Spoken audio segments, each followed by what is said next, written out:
ગુજરાતમાં ભૂતો હવે ગાંડા થઈ ગયા છે ને લોકોના મકાનો તોડી રહ્યા છે. સુરતના નાસીનગરમાં થયું તેવી જ ઘટના વડોદરામાં પણ બની, જ્યાં મેરાકુવા ગામમાં 19 સરકારી આવાસો ઘરમાલિકની પરવાનગી વિના તોડી પાડવામાં આવ્યા અને તંત્ર પાસે આનો કોઈ જવાબ નથી કે આ મકાનો કોની પરવાનગીથી તોડી પાડવામાં આવ્યા છે. આ મામલે સ્થાનિકોએ હોબાળો મચાવતા અને સ્વમાન દ્વારા અહેવાલ કર્યા બાદ હવે તંત્ર જાગ્યું છે અને જિલ્લા વિકાસ અધિકારીએ તપાસના આદેશ પણ આપ્યા છે. જેમાં પ્રાથમિક તપાસમાં સામે આવ્યું છે કે તંત્રના આદેશ વિના જ આ મકાનો તોડી પાડવામાં આવ્યા હોઈ શકે. પણ હજુ સવાલ એ છે કે આવા આદેશો આપે કોણ છે? આવો વિગતે વાત કરીએ સમગ્ર મામલા વિશે. નમસ્કાર, હું ચિરાગ વર્ષાબેન, આપ જોઈ રહ્યા છો સ્વમાન. વડોદરા જિલ્લાના ડેસર તાલુકાના મેરાકુવા ગામમાં 19 જૂના સરદાર આવાસ તોડી પાડવામાં આવ્યા બાદ ઉભેલા વિવાદે હવે વધુ ગંભીર વળાંક લીધો છે. અત્યાર સુધી સરપંચ, તંત્ર અને અન્ય સંબંધિત પક્ષો જવાબદારી એકબીજા પર ઢોળી રહ્યા હતા, પરંતુ હવે જિલ્લા વિકાસ અધિકારી એટલે કે ડીડીઓ આનંદ પાટીલે મહત્વનું નિવેદન આપ્યું છે. ડીડીઓ આનંદ પાટીલે જણાવ્યું કે સમગ્ર મામલે સત્તાવાર તપાસ સોંપવામાં આવશે. તાલુકા વિકાસ અધિકારી એટલે કે ટીડીઓને સ્થળ પર જઈને પંચનામું કરવાની સૂચના આપવામાં આવી છે અને તેમના રિપોર્ટના આધારે આગળની કાર્યવાહી કરવામાં આવશે. સૌથી મહત્વની વાત એ છે કે ડીડીઓએ સ્પષ્ટ કહ્યું છે કે મંજૂરી વગર કોઈના ઘર તોડી શકાતા નથી. પ્રાથમિક તપાસમાં એવી બાબત સામે આવી છે કે આવાસ યોજના હેઠળના મકાનો કોઈની મંજૂરી લીધા વિના તોડી પાડવામાં આવ્યા હોઈ શકે. આ નિવેદનથી અત્યાર સુધી ચાલી રહેલી ચર્ચાને નવો વળાંક મળ્યો છે, કારણ કે લાભાર્થીઓ શરૂઆતથી જ આક્ષેપ કરી રહ્યા હતા કે તેમને કોઈ નોટિસ આપવામાં આવી નથી, કોઈ પરવાનગી લેવામાં આવી નથી અને સીધા જ જેસીબી વડે મકાનો તોડી પાડવામાં આવ્યા હતા. હવે વહીવટીતંત્રની પ્રાથમિક તપાસમાં પણ મંજૂરી વિના ડિમોલિશન થયાની શક્યતા સામે આવતા સવાલો વધુ ગંભીર બન્યા છે. ડીડીઓએ વધુમાં જણાવ્યું કે જેસીબી ચાલક અને તેના માલિકની પૂછપરછ પણ કરવામાં આવશે. જરૂર પડશે તો જિલ્લા પંચાયતની કમિટી બેસાડીને સમગ્ર મામલાની ઊંડાણપૂર્વક તપાસ કરાશે. સાથે જ પોલીસ કાર્યવાહી પણ કરવામાં આવશે એવો સંકેત આપવામાં આવ્યો છે. સાંભળો આ મામલે ડીડીઓ આનંદ પાટીલ શું કહી રહ્યા છે. તોડવામાં આવેલા છે, પણ એમાં કોઈ પરમિશન લીધેલી નથી ગ્રામ પંચાયતથી અથવા એવું કોઈ ઓથોરિટીથી પરમિશન લીધેલી નથી.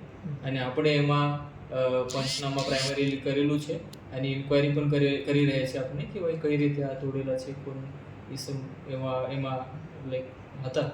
આપણે ઇન્ક્વાયરી પણ કરી રહ્યા છીએ, પ્રાથમિક ઇન્ક્વાયરી. પરમિશન વગર કોઈ તોડી શકે ખરું સર? ના, એવું આ સરકારી જમીનમાં ગ્રામ પંચાયતની પરમિશન વિના કોઈ કાર્યવાહી ના કરી શકે એવું છે. તપાસ દરમિયાન શું કાર્યવાહી થશે? શું આપણે કાર્યવાહી કરવાની થાય જો ખોટી રીતે તોડ્યા છે તો? વિધાઉટ પરમિશન અગર એવું કોઈ કરેલું છે તો એમના અગેન્સ્ટ આપણે કાર્યવાહી કરી દઈશું. કોઈ ઇન્ક્વાયરી આપણે કરી દઈશું અને એમાં કોઈ સંકળાયેલો હશે તો એમના અગેન્સ્ટ આપણે કાર્યવાહી કરી દઈશું. એવું કોઈ હશે ઇલીગલી તો એમના ઉપર પોલીસ કેસ પણ થઈ જશે એવું છે. એકચ્યુઅલી એવું છે કે પ્રાઇમરીલી ત્યાં લોકો જઈને એમના પાસે એવું કોઈ લેટર ઓથોરિટી નહીં હતા અને ડાયરેક્ટલી જેસીબી લગાવીને તોડી પાડેલું છે. ગ્રામજનોનો આક્ષેપ છે કે સરપંચે અને તેમના માણસોએ તોડ્યું છે. પ્રાઇમરીલી તો ત્યાં કોણ હતા એમની કોઈ જાણ ઓળખ થયેલી નથી, પણ એવું છે કે લોકો ત્યાં 2-3 ઇસમો ત્યાં જેસીબી લઈને આ તોડેલું છે એવું આપણે જોવા મળેલું છે. કોઈનું નામ સામે આવ્યું છે તપાસ? ના, કોઈને એવું કોઈ નામ નથી સામે આવ્યું છે. ખાલી આપણે આ તપાસ કરી રહ્યા છીએ કે આ જેસીબીને કઈ રીતે પરમિશન મળી અને આ જેસીબી ત્યાં કઈ રીતે આવી ગયા. આપણે પ્રાઇમરી ઇન્ક્વાયરીમાં આપણે કરી રહ્યા છીએ. આપણે પંચનામા પણ કરી રહ્યા છે. બધું જ લોકોને સ્ટેટ ટીડીઓનું કેવું છે કે વૃક્ષારોપણનો કોઈ કાર્યક્રમ થવાનો હતો અને એના અંતર્ગત તોડવામાં આવ્યું છે, એવી કઈ જાણકારી આવી છે તમારા ધ્યાનમાં? એવું કોઈ લાઈક ઓફિશિયલ ના કરેલું છે કે ભાઈ આ વૃક્ષારોપણનો કાર્યક્રમ છે અને એના માટે આ જમીન ક્લિયર કરવાની છે. સામાન્યતઃ એવું કે લાઈક પંચાયત એક્ટના ધોરણે આપણે કાર્યવાહી કરી નોટિસ આપીને આપણે કાર્યવાહી કરવાની આપણી પ્રોસિજર રહી છે, પણ એવું કોઈ પ્રોસિજર ફોલો ના થયેલું છે. વિધાઉટ પ્રોસિજર આ થયેલું છે.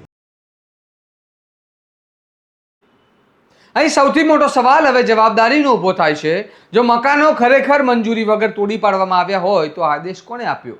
શું કોઈ સ્થાનિક સ્તરે મૌખિક સૂચના આપવામાં આવી હતી? શું કોઈ રાજકીય અથવા વહીવટી દબાણ હતું?